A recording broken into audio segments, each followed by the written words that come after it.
All right, we are back and ready to party with more Instagram Quilt Fest, and today is favorite color. So I'm gonna touch base on 2 ways of favorite colors. So obviously, I think it's pretty safe to say that my favorite color is teal, but I actually don't think I've used teal in a lot of quilts.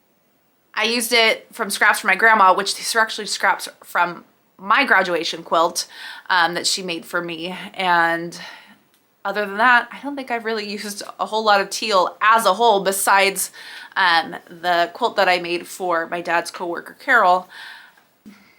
I love teal, but I guess I haven't used it so much. So I think when it comes to quilting, I think it's safe to say my favorite color is gray. And I didn't mean to rhyme that, but gray is one of my go-to background colors. It's just, I feel like it's a good neutral background without being super in your face and not as stark as white. I find that I use it a lot in my Elizabeth Hartman patterns. Specifically, Quicksilver Gray from Kona is one of my #1 Konas that I use. I've used it on a project that you're gonna see real soon, but I also used it on my shark pillows and my dinosaur quilt, and I think a couple other things too. So yeah, if you're looking for a good shade of gray, Quicksilver from Kona is my jam. And so I think I'm just gonna slideshow through some of my gray background quilts and other things, and then we're gonna talk our way through making a wonky log cabin block. And with that, I think I'm gonna try and make it teal. I'm gonna have all those Kona scraps, so I may as well see what happens.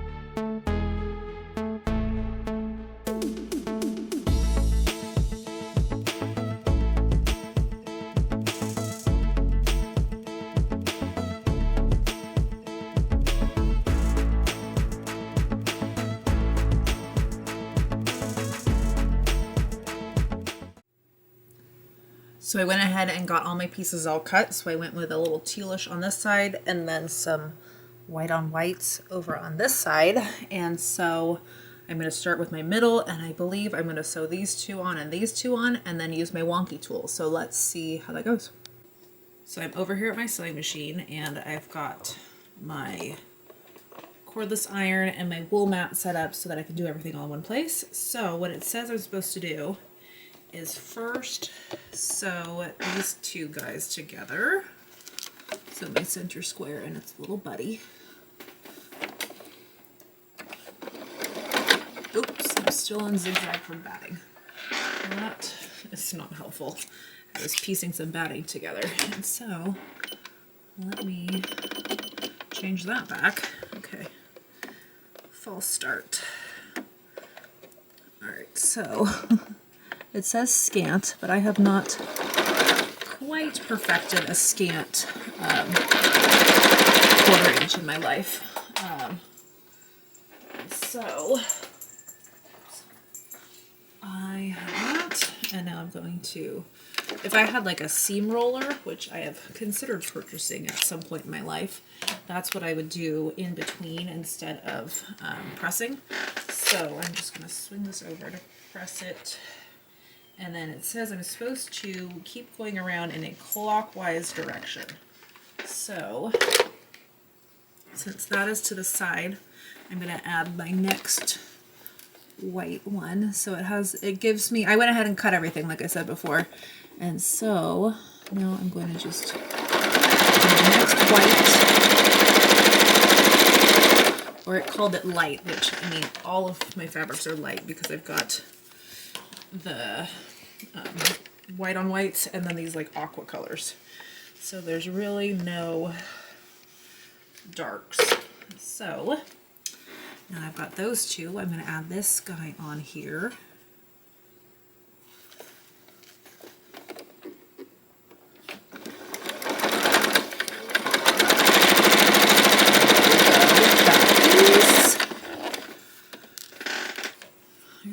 put my little like ninja star thing. I put it in a travel box because I taught a class last month, and it's probably still in that travel box because I'm teaching a class this month. And then I'm teaching an Elizabeth Hartman class. And so this one, it's hard to tell which way's which. So I guess it doesn't matter. So now this is my last one for this first round. And my block matches my sewing machine.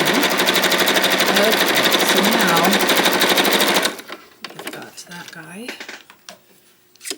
And now I'm gonna grab my rotating mat to make it easier to not have to pick up my block in between.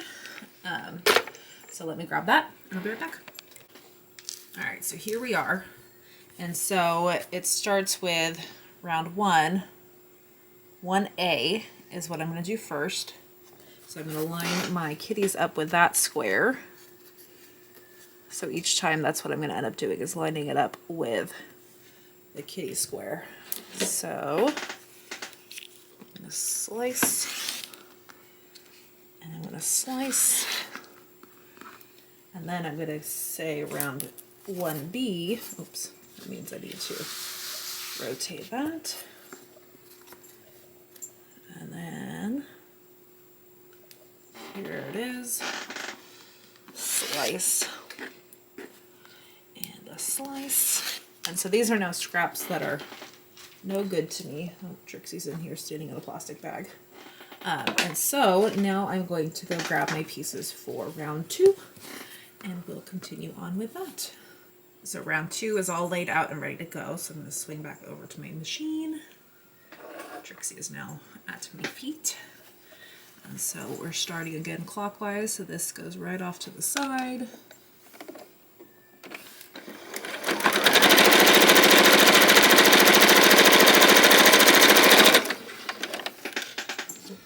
So there's one.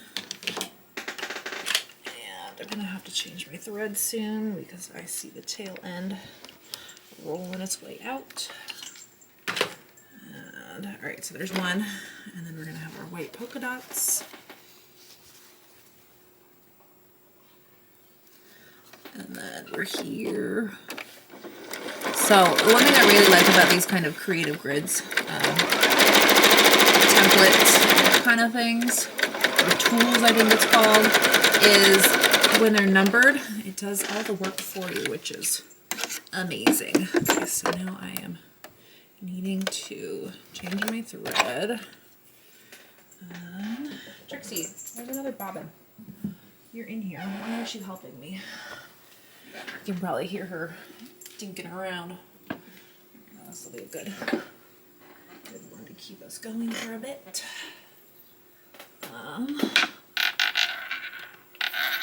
So that noise you might hear is my bobbin, because it's my emptying out long arm bobbins, because I've been doing a lot of quilts with a lot of different colors, so I have lots of partial bobbins left over.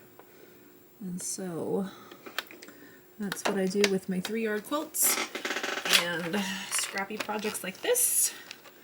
Is just work my way through them and then do what I can. All right, so we are now on to the aqua color.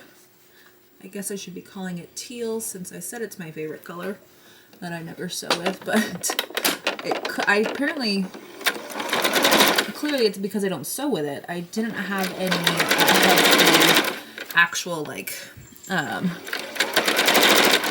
turquoise color. Like I had some left over from the wedding quilt, which was not the Unity quilt, but my the Vegas wedding quilt, because that one I used our colors in, that peacock color, but that would have been the only color by itself. So these ones I know are scraps that are left over from a baby quilt I made for a friend of mine during COVID, because at that point obviously like it was, buying fabric was a lot harder, and so this piece is a lot bigger.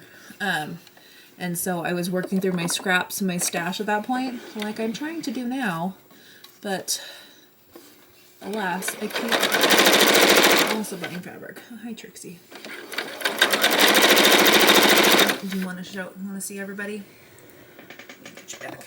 She's down here in the great beyond. Hey. Oh, hey. Hey, show your face. Nope, you're just loving my foot. This is where she hangs out sometimes when I sew. Just by my feet, waiting for bobbins to fall. Hey. Hey, you. There you are. Your adoring fans are waiting. Okay. Back to sewing. Alright, so finishing off this one. Okay, so we're gonna swing it over to iron it. Is my bobbin running out now? Man. If it's not one thing, it's the other, right? Okay, so press this out. And then we are gonna do round 2A and 2B. So let me switch that out. There we are. Who is on the other side of the room? Okay, so now round 2A goes there. Okay, I am on the mat. That was what I was concerned about.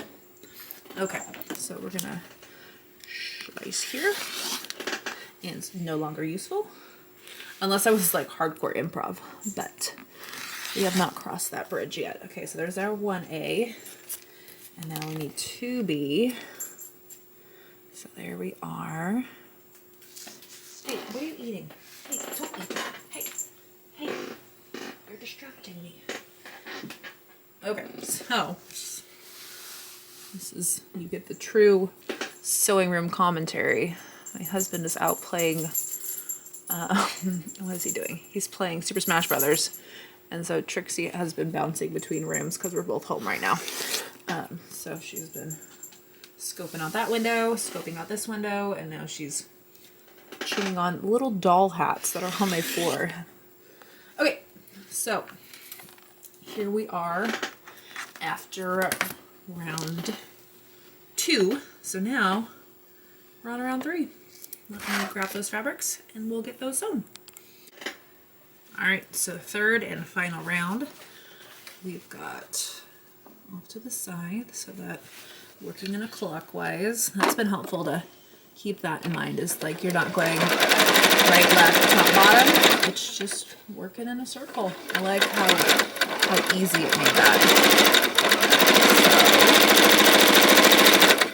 So, there's one. Over here. I don't know if it's exciting to watch me iron, but it's probably more exciting than looking at my machine with nothing happening in the frame. So there's one. And then swing it back. And now we're going to do the next white one. So this one, I think it says it's a 10.5 inch block, which means it'll finish when they're all sewn together at 10 inches. Which is still a pretty good size.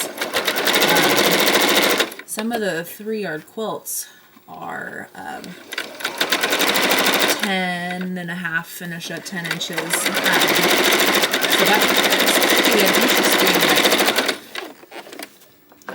way to kind of attack that is like look at, take a look at those and see, like especially like the Scrapbuster book that's kind of written for like layer cakes, even if once I got it down to, what's the word? When I got it finished, even if I trimmed off an extra 1/2 inch all the way around to make it that 10 inch, that could be an interesting way to kind of shake things up. I know I watched M.A. Couture Crafting. What she did is she kind of shook things up and did some embroidery in her blocks for one of the most recent 3-yard quilt books. I did get that book and it came early to me, and I got nervous because I was like, it hasn't been released yet, like it hasn't been announced, like is this meant to be? So I was gonna post a video on that because I cut out a quilt for it, but that is gonna be the first 3-yard quilt when I return to my regular my regular scheduled programming once Instagram Quilt Fest is over. So there's that one. All right, so I'm gonna swing this back over here and iron that up. But so she added embroidery in there, and I think that was a cool way to kind of take a 3-yard quilt and add some like oomph to it. So I've been trying to think of different ways that I can kind of play around and maybe not necessarily do as written, but kind of just shake it up a little bit and see how I can tweak things and make some scrappiness come to life, especially if it's something that I don't have 3 yards for, or 3 1-yards for, so to speak. All right, so this is our last seam before our block is finished.